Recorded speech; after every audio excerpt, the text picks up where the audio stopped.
So I'm not making this video because I want to. I am making this video because Rihanna asked me to. And I know that sounds crazy, but a lot of you don't know that Rihanna is actually one of my best friends. And we just got off the phone and had a really fascinating conversation. She was talking about all of the things in her life that she has not done. And at first I was like, wait, what? You are sitting here lamenting about things that you have not done? You've done everything. You're like the coolest girl in the world. Like everyone likes you. What do you mean? And she's like, Makambe, just because I've done certain things doesn't mean that all of those things are the things that I've always wanted to do. It doesn't mean that there's not more things that I still want to do. And I said, okay, well, do you feel comfortable sharing with me what some of those things might be? And she said, Makambe, I've had an incredible career. I've got a lot of money. I have a beautiful family. I have made music that I'm obsessed with. I've been in films. I've designed. I even make makeup and panties. But one thing that I've always wanted to do that I've never really been able to do is work in the theater. And I was like, seriously, the theater? She's like, yeah, I think it's incredible. And people don't really understand how special and amazing it is, but I really want to work in the theater. I said, oh, damn. Okay. What like I honestly I was stunned because like I said, she's my best friend at this point. So it's like I work in the theater and I have no idea at all that you want to work in the theater. And she's like, yeah, I didn't want to tell you because I didn't want you to feel like I was like trying to make hoop earrings my thing kind of thing, you know? And so I was like, okay, well, of course, like also feel free to make hoop earrings your thing. Like, you know what I mean? She said specifically in the theater, I'm not actually interested as much in performance. And I said, okay, what are you interested in?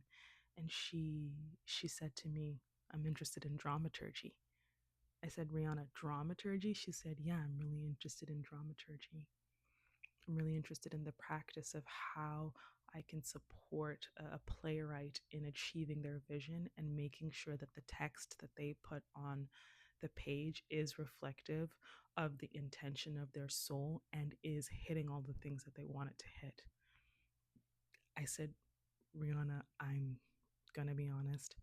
I'm still kind of wrapping my head around the fact that we've been friends for all of this time and you've never told me. And she's like, I know, like, please don't shame me for this. And I said, I'm so sorry, babe. Like, I'm not trying to shame you. Like, no shame, no blame, no make wrong, no judgment, just big curiosity. Like, why didn't you tell me that you were so passionate about dramaturgy?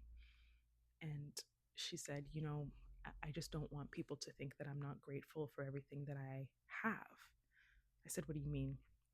She goes, when I was 15, living on the small, idyllic island nation of Barbados, there's a really famous story that everyone knows about how some guy um, came and saw me in a talent show singing and was like, this one, she should come to America and get famous and rich for singing those songs and being from the islands.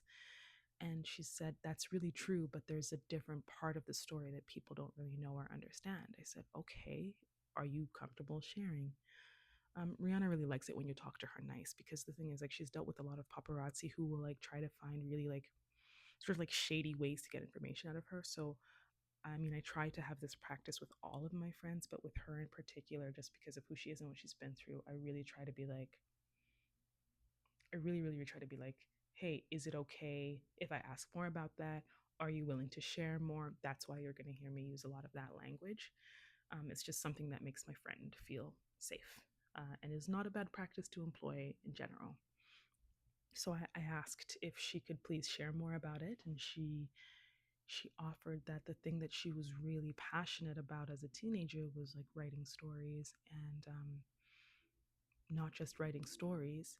She was really passionate about helping other people write stories, and she had a really good friend. Um, his name was Robert, and he was just like a really promising, incredible playwright. And Robert really felt like Rihanna. It's so funny because Robin, get it anyway. It's people thought they were dating, but they weren't. It's fine. But like, yeah, Robert basically, Robert said to her like, I think you're the best dramaturg for me. I think you really understand my brain. I feel like every time I've got an idea, you have the ability to see it, help me clarify it, and make sure that I put that on the page so that the page is really representing my brain, my soul, my hopes in that particular piece of work. And so Rihanna really took that and ran with it. She was a really great dramaturg in, you know, the end of primary school up into middle school. Like she was really passionate about it. And like Robert was really incredible too. He was writing at a rate that was kind of outrageous. He just wrote so much and he just like needed so much dramaturgy. And Rihanna was really always happy to do it. But of course, she was still a young person. She's still in school. She still had like chores and stuff like that. So there was only so much time should she could actually devote to her arts practice, her dramaturgical practice. And so she felt bad about that because she loved working with Robert so much. And as they worked together more playwrights started asking her for help. And she really started to get this little bit of a dramaturgy practice happening. Now, the problem was everybody was still a child legally at this point. Very few of the people in this circle even had a part time job because everyone was still in middle school, just getting into high school. So Rihanna was quite overwhelmed with the way in which she wanted to do all of this work, but she recognized that it wasn't paying her and, taking care of her bills because at the end of the day, we all got to pay bills. And art is beautiful, but it doesn't always pay you. And even if it does pay you, it doesn't always pay you enough or on the right timeline to live in this capitalist world called the world. So she was really struggling with that. Balance of like art, of school, of finances, and everything like that. And so she started Googling and researching and going on early 2000s YouTube, trying to find out how artists were able to manage their finances and pay their bills, but also stay true to their practice, to the soul calling that they have. And yeah, through that, she found out that a lot of artists would get something called a Joe job. And a Joe job is basically a job that you have that is probably not artistic, but it basically funds your art. So you might work at a restaurant, for example, and be an actor. You might not be super passionate about working at the restaurant, but that Joe job is your investor that helps you continue to invest in yourself and helps you pursue your dream job. So a Joe job that Rihanna was basically told to get is what's actually going to surprise a lot of people listening right now.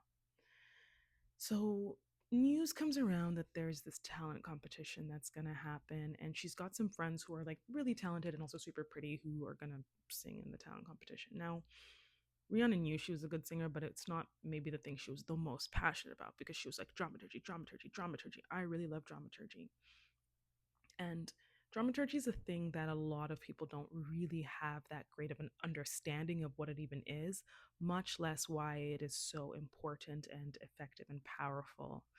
And so people often dismissed her when she talked about how passionate she was about like her dramaturgical practice in these dreams. Um, but this talent show was coming around and there was like a grand prize for this talent show. And so with the grand prize of this talent show, her friends asked her to basically come and just join their group and sing with them because the girl who was supposed to do it had dropped out. And she was really, really resistant, really, really resistant. But then she remembered all of the videos that she saw on early YouTube. This is before YouTube paid people, just when YouTube was just videos that people made because they liked to. She remembered this video about these Joe jobs and she was talking to a friend about it, and the friend goes, well, why don't you just sing this one time as a Joe job? You know, you've got a great voice. You've got a great look, he said, since that's a thing that we used to say to people. You've got a great look. And, you'll be helping your friends out. Why don't you just sing with them in this little group? Do a gig, maybe two or three, just to get a little bit of extra money so that You can have that money saved and use it to pay your bills so that you can really focus on your dramaturgy practice, because I know that's what you're so passionate about. She kind of hems and haws, or like in Zambia we'll say she waya wayad, like kind of like hesitating, like, yeah, so she waya wayad. Anyway, push comes to shove, she ends up deciding to be like, okay, I'll sing in this talent show. She goes on to sing in the talent show and she does really well. And she gets her prize money with her friends. They split it all these ways, and she's really passionate about dramaturgy. And she's sitting down at her dinner table to work on Robert's new play called The Waves of the Ocean of Bridgetown. And she gets a call on the landline, and it's an American record producer guy, and he's like, "Hey, look, I saw you singing, and I really think you should come do it in America. Like, I think we can make you one of the biggest stars of the century.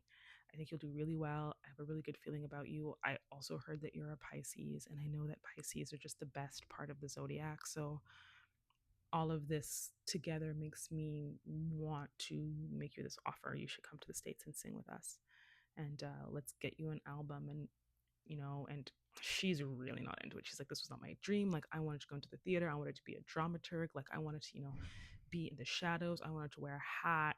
Um, Even though I'm in the theater, I wanted to not really be on the forefront. Like, that's not for me. And he was just like, I just really, really, really feel strongly that you should take this path. I think you'll really have a good time. She thinks about it. Her mom kind of convinces her. Robert's like, hey, my plays will always be here waiting for you. And so why don't you just go and see what happens? Hey, if it doesn't work out, you always have us. You can always come home. We can always go back and do everything that we wanted to do. So just let's see where this goes. So she's like, okay, fine. So reluctantly Rihanna packs up and goes to America and becomes no short of an international global superstar and fashion icon.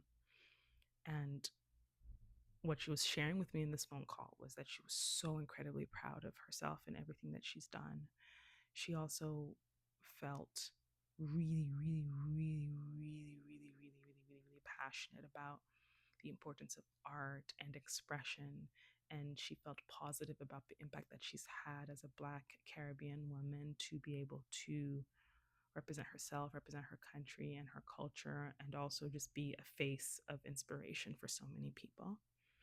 But she said that the one thing that she regrets is that she didn't hang on a little bit tighter to her dramaturgy practice. So, as one of her best friends, I'm listening to her being like, like, you can do anything, right? It's not too late for you to still go out there and be the dramaturg that you've always wanted to be. And she's like, I don't know.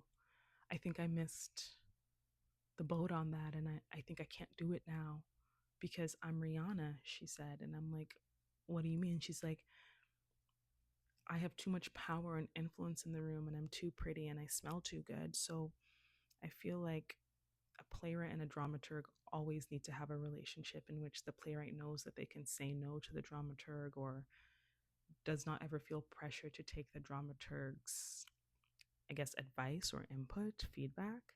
And she said, I just have too much power and influence right now because I'm Rihanna. So I feel like I've lost that sense of being able to really be on equal footing with a playwright.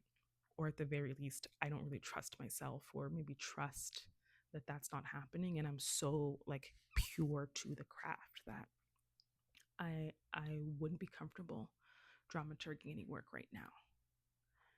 And I said, I still think that you can do it, but I also respect you and I trust your instincts. And if you feel like you can't really be a dramaturg right now, if you feel like that's not the best expression of where you're at right now and what you can do and how you can serve, I completely support that. And she said, well, Makambe, I was actually hoping you could help with that. And I was like, what do you mean? And she said, well, you're not as famous as me, not even close. And so I think you'd be a great person to dramaturg because you would go into that situation with just the right amount of power, but you wouldn't be influencing people to make them feel like, oh my gosh, they have to listen to what you say because you're not Rihanna. And I said, you're right, I'm not Rihanna. You're Rihanna. And you're one of my best friends. She said, yeah, I know. She said, Makamba, I think it's really, really important that you go out there and you help people tell their stories. And I was like, okay, is that why you're calling me today? This is weird. And I was kind of saying it as a joke, right? Because I was like, why are you? I know she's one of my best friends, but I'm still like, I still know she's Rihanna. You know what I mean? I'm not stupid. So I'm like, why is Rihanna calling me, telling me to be like, hey, like, I think you should really go out there and help playwrights tell their stories. But I mean, stranger things have happened at sea. Like, and so here I am on the phone with Rihanna, and she's like, Makambe, I think you need to really put yourself out there more. I know that you're writing and doing lots of things, but I also feel like you have a list of expertise and shenanigans and joy and reverence for this theatrical art form. And you believe seriously and spiritually that it has the power to really transform and change lives in a positive way.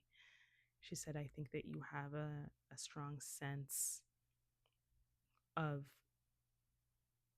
the divinity, not to be weird, she said. And I said, no, you're not being weird. I get it. That like we can feel this energy about something that is bigger than us. And both Rihanna and I agreed, like we don't really care what people call it, but there is a thing. There is a thing that we're all swimming in. There is a container and a context that we all live in. There is an energetic that is bigger than us that we can tap into the streams of if we so want to, and that energetic benefits from us leaning into it with our honesty and good intentions. And to be able to do that through an arts practice, albeit always imperfectly, is a really valuable vocation.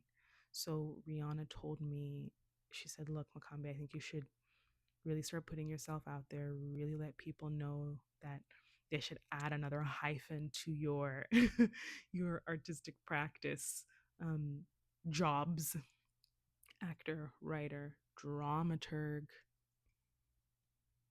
also truth enthusiast. But the truth enthusiast is basically all of the other things too. Those are just different love languages. And she said, I think you should really help playwrights finish the plays that they need to write. We talked a little bit about practice, and we talked a little bit about what methodology she used to use when she was still a dramaturg. And I shared what I like to do, which is essentially I like to connect with the playwright and get a sense of, number one, if we're actually a good fit. If we are a good fit, then that means that we naturally have a lot of the same ideas about some fundamental things, either in the world or in the work, or there have to be a few places at least where our values and our understandings and our perspectives kind of align, even if it's broadly or loosely, but there has to be an alignment there for sure. Um, yeah. Also, the fact that what I like to do as a dramaturg is ask the playwright what it is that they're going for, and basically do whatever I need to do in order to support them in getting what it is that they're going for. That includes, more times than I've actually realized the more that I do this work, that includes a lot of affirmation and affirming, because a lot of people actually know exactly what they want to write and how they want to get there, but then they get all screwed up, myself included, when I'm writing about how to get there, or they start to feel insecure about their instincts. And sometimes the instincts that come so easily are so easily questioned because of the world we live in. And so a lot of my dramaturgical practice includes just reflecting back to the writer that their idea is great. And if I think the idea is not great, I'm not going to say it's great. But a lot of times people actually have quite a strong sense of what they want to write. And a lot of times a writer will say, I want to write this, this, and this, and I kind of want this character to do this, but I think that might be going too far. Or they might say, or I think like nobody's going to believe that. Or I think, or they'll find a way to doubt the instinct of sometimes what is the juiciest part of the story, the most resonant and relevant part of the story, the part of the story that we as the collective are actually trying to manifest through them, which is the reason why they got the idea to write the story in the first place. a lot of times writers just need it reflected back to them why that impulse of what they wanted to do with that character that they're scared to do is the right impulse, and why structurally it is powerful, why narratively and poetically it is powerful. That's the part of my job that surprises me, that actually makes it so much easier than I thought it would be. I thought it would be like jumping into doing some kind of calculus, but really it's a lot easier, smoother, flowier than that. And it just needs a lot of affirming. There is also a sense of a structural brain and narrative in terms of how do we lay out the parts of the story so that those parts make sense? How do we play with um, the way that we are crafting causality throughout the narrative, right? What needs to happen in scene one so that scene two happens? What needs to happen in scene two so that scene three happens? What happens if you take away these elements of scene two? Does that change what happens in scene one and scene three? And my job as the dramaturg is to track all of that and make sure that as the writer continues to develop and evolve the piece and change the piece, that that piece is always ultimately doing what it is that they want it to do. And Rihanna really agreed about reasons why that felt like a really juicy way to practice. And she shared that that was really similar to the way that she did a lot of dramaturgy too. And yeah, so she just basically encouraged me to get up on the internet and share more about the fact that I'm a dramaturg, I'm an artist. I love stories so much.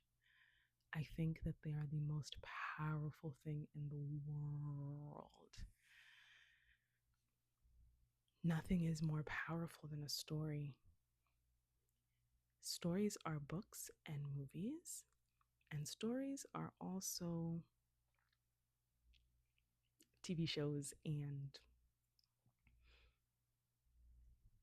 public personas. Like what is the lore around, for example, any celebrities? Stories are also propaganda. Stories have been used to harm.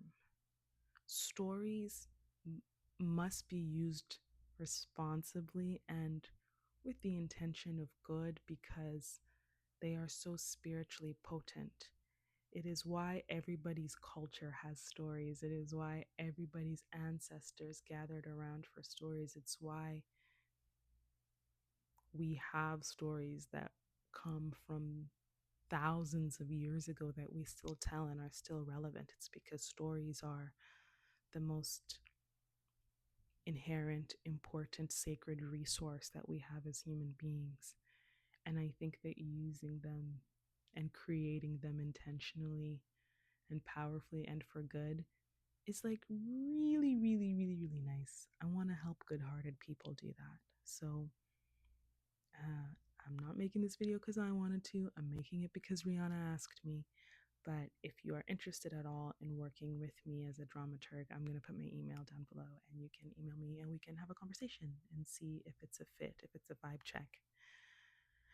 I realized that I actually need to kind of go about this instead of maybe pressuring myself to offer something super, super standardized all the time. I think that there does need to be a vibe check and an email conversation and a Zoom. Like it does need a sense of, it's like dating. We really need to see if we're the right fit, because if I'm not the right fit for your story, then I don't want to go in and misinterpret it or pollute it or give my own energy to something that is not something that is right for me to give my energy to.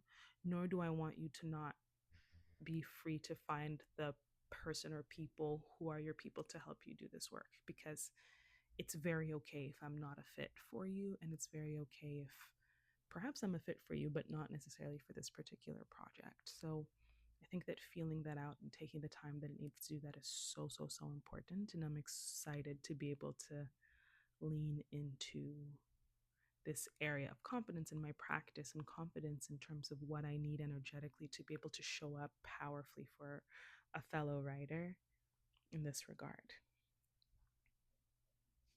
I think that's all that I wanted to say. Um, Hi, I'm Makambe. I'm a playwright and an actor and a dramaturg, and I love to help writers get to write the thing that they're trying to write in the way that they want to write it. And I believe that the writers actually do have the ability and the capacity to know when they've hit it, and that we can support and hone the skills that make a writer confident enough to be able to take ownership of the whole writing process. Um, and like I said, I think stories make the world go around. Disclaimer, obviously, I don't know Rihanna personally, even though I wish I did. She sounds like she'd have great conversations on the phone. Um, yes, all of that was just for entertainment purposes only, but I do that because A, it's funny and delightful for me, and B, I want to always illustrate to you the power of story. I just told you a story. I made up a story. I told you a story. And did I not make the story make sense? That's how I can also make you make your own story make sense. Do you get me? Do you understand? Do you understand? Because, yeah. Rihanna as a dramaturg, I crack me up. I crack me up. I crack me up. Oh my gosh, what if later, right? Like, what if like later, fast forward to like 7 to 12 years from now, I'm like randomly on the like Graham Norton show and I'm there and Rihanna's there and then they play a clip from this video and they're like, and Graham Norton's like, Bakamba, did you used to know Rihanna? Was she passionate about theater and dramaturgy? And I'll be like, what do you mean? What are you talking about? Oh no, please don't show that video. Oh no, no, no, no, no. You know how on Graham Norton they always be pretending like they didn't prep the answers to those questions beforehand? I want to be on that show and I want to be prepping the answers beforehand and then using my acting degree to be like, oh my gosh, I can't believe you're just asking me this on the spot. Yes, I choose that life for myself. And I choose that life for you if you want it. But yeah, real talk, real talk, real talk. I don't know Rihanna in real life, um, although she seems like a nice lady. But the power of stories and the power of engagement and the power of connection, it's all here. I wish you all the best on your journey. And if I can help you in any way, let me know. Okay. Love ya.